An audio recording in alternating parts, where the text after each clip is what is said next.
Welcome back to the Deep Dive, Stock Explorers. Today we're digging into Iovance Biotherapeutics. So we want to give you the key things to think about if you're considering it, for potential investment. We'll cover their rapid revenue growth, which is pretty eye-opening. And the science, right?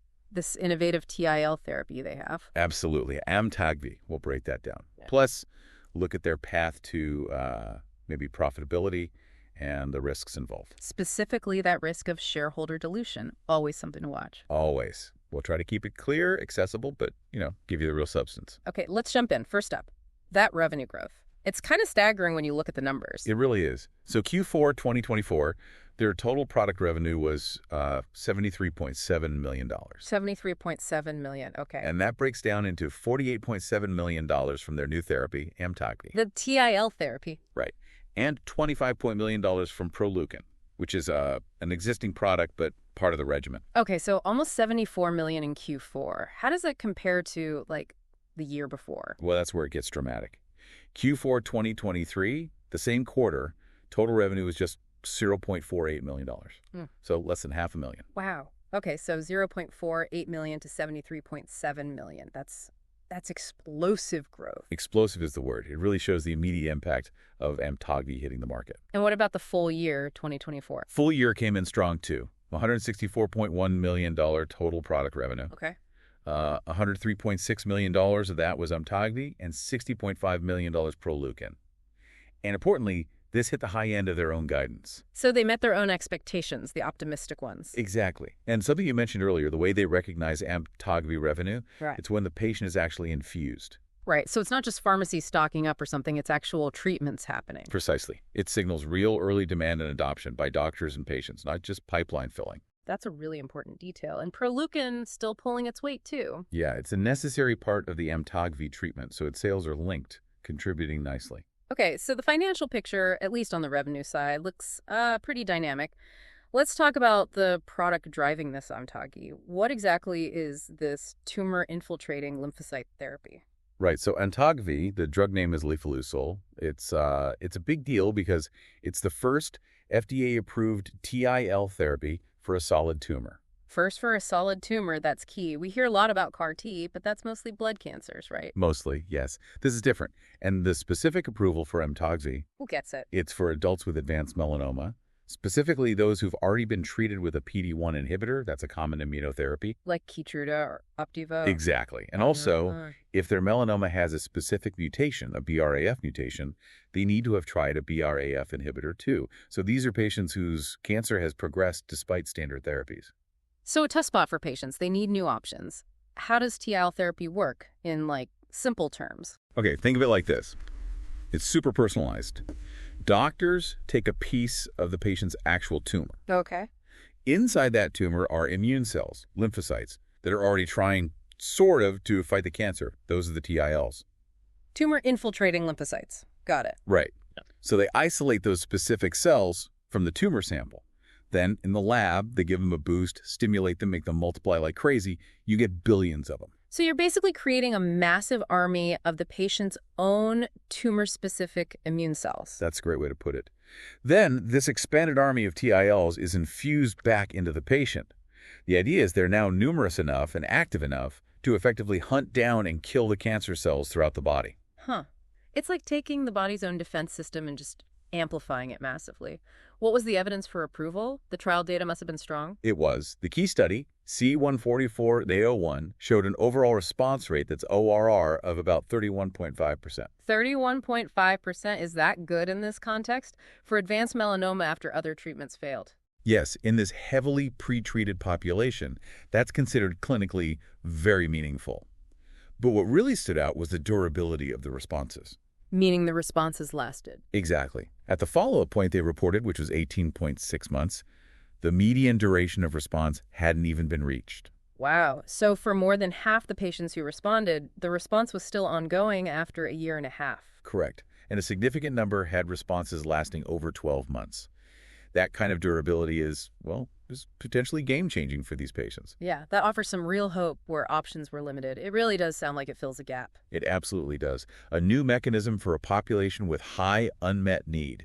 And, unlike some targeted therapies, TILs are polyclonal. Well, meaning they're a diverse mix of T cells targeting multiple aspects of the tumor, not just one single target.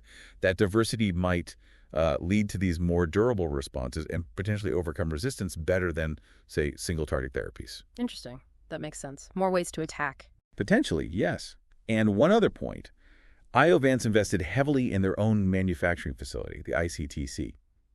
Controlling that complex manufacturing process in-house is a pretty big strategic advantage. Right, because this isn't just an off-the-shelf pill. It's a complex, personalized process. Very complex. Having dedicated manufacturing is key. Okay, so innovative science, strong early revenue. Yeah. Sounds good.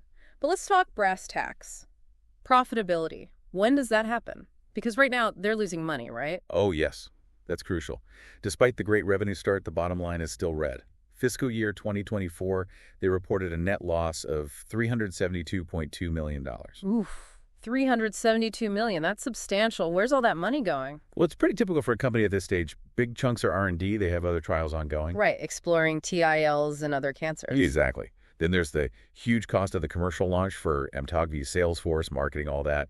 And as we mentioned, building and running that manufacturing facility isn't cheap. Makes sense. Launching a first-in-class therapy costs a lot. Are they trying to rein in the spending? They are signaling that.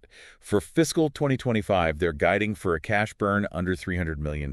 Okay, under $300 million. That's down from the $353 million they used in operating cash flow in FY24, so some improvement there. A step in the right direction, yes. But the key to bridging the gap is really on the revenue side. What are they projecting for revenue in 2025? This is where it gets ambitious. Their guidance for FY25 total product revenue is between $450 million and $475 million. Whoa. 450 to 475 million. Compared to $164 million in 2024, that's almost triple. It's a massive jump they're forecasting. Hitting that number is absolutely vital for their financial stability and, frankly, for investor confidence. It suggests they see really strong uptake continuing. All right, so they need that huge revenue increase. How much cash do they have on hand right now to get them there? As of February 2025, they had about $422 million in cash and investments. $422 million. And how long do they expect that to last? Their projection is that this cash will fund operations into the second half of 2026. Till late 2026. Okay, but that depends on... On hitting those big FY25 revenue numbers and keeping that cash burn under the $300 million target, it's contingent. Right. A lot has to go right to make that runway last. So for an investor, that mid-2026 date is kind of a critical time frame to watch. It really is. You're watching quarter by quarter. Are they hitting the revenue? Are they managing expenses? What about profitability beyond just cash flow, like actual net income and margins? Good question. Gross margins are expected to improve significantly. In Q4 2024, gross margin was around 38%. Okay. Their long-term target is over 70%. That comes from scaling up Amtagvi production, spreading those fixed manufacturing costs over more units, and just getting more efficient. 70% gross margin would be pretty healthy. Very healthy for a biologic therapy. As for actual bottom-line profitability, like positive earnings per share, the current analyst consensus seems to point towards maybe fiscal 2027 or 2028. 2027 or 2028. So still several years away, even if things go well. Yes. It requires sustained, strong growth and that margin improvement over the next few years. Okay, which brings us naturally to the risk side of the equation. If profitability is still years off and they're burning cash, dilution becomes a real concern for current shareholders, doesn't it? It absolutely does. It's probably one of the main risks for a company like Iovance right now. Explain how that works, just briefly. Sure. So if they don't hit those revenue targets we talked about, or if maybe R&D costs for new trials are higher than planned, or manufacturing hiccups occur, that cash runway ending in late 2026, it could shorten. Right. They might run out of money sooner than expected. Exactly. And if that happens, they'll likely need to raise more money to keep the lights on and fund operations. And how do companies like this usually raise money? A very common way, especially for biotechs without profits yet, is to sell more stock, issue new shares, which means the total number of shares outstanding goes up. So if you own, say, 1% of the company before the offering, you might only own 0.9% after. Your slice of the pie gets smaller. That's dilution. And that can put pressure on the stock price too, right? More supply of shares. Generally, yes. It reduces each existing share's claim on future potential earnings.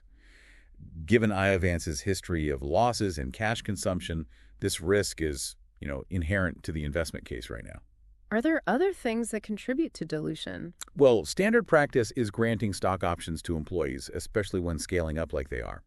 It attracts talent, but when those options are exercised, it also creates new shares and adds to the dilution potential over time. It's part of the cost of growth. So the bottom line is that cash runway into late 2026 is really important, but it's not guaranteed. Not at all. It depends heavily on them executing almost flawlessly on the commercial side and managing costs tightly. Any significant miss raises the odds of needing more cash and therefore increases the dilution risk for investors. Okay, that's a very clear picture of the risk.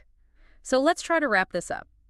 Summing up our deep dive on Iovance. Well, we've seen really impressive rapid revenue growth, clearly driven by Amtagvi's launch. Driven by this genuinely innovative TIL therapy, the first for solid tumors, addressing a real need in advanced melanoma. Check. We also see a path towards profitability, maybe in the 2027-2028 timeframe, but But it absolutely hinges on hitting very ambitious near-term revenue goals and improving margins significantly. right, and managing that cash burn carefully, which leads directly to the final key point. The ongoing, very real risk of shareholder dilution if things don't go according to plan because they're still burning through cash. Exactly. So you've got this high potential, potentially high reward situation with the novel therapy. But paired with significant financial risk, classic biotech investing in a way. Very much so. Their future really boils down to execution. Can they deliver strong Amtagvi sales consistently? Can they get positive results in their pipeline trials, like for lung cancer? That could be huge. Crucial. And can they manage their finances prudently through this high-growth, high-spend phase?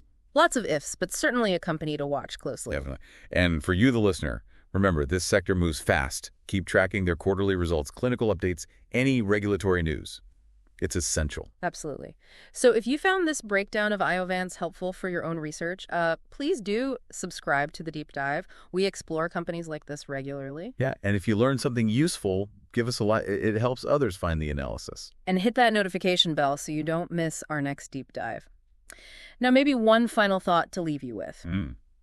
Given everything we've discussed, the revenue ramp, the pipeline, what single clinical trial result for Iovance looking beyond melanoma do you think would have the biggest positive jolt on the stock price in, say, the next 18 months? Ooh, good question. Something to chew on. Definitely something to think about. Thanks for tuning in to this edition of The Deep Dive.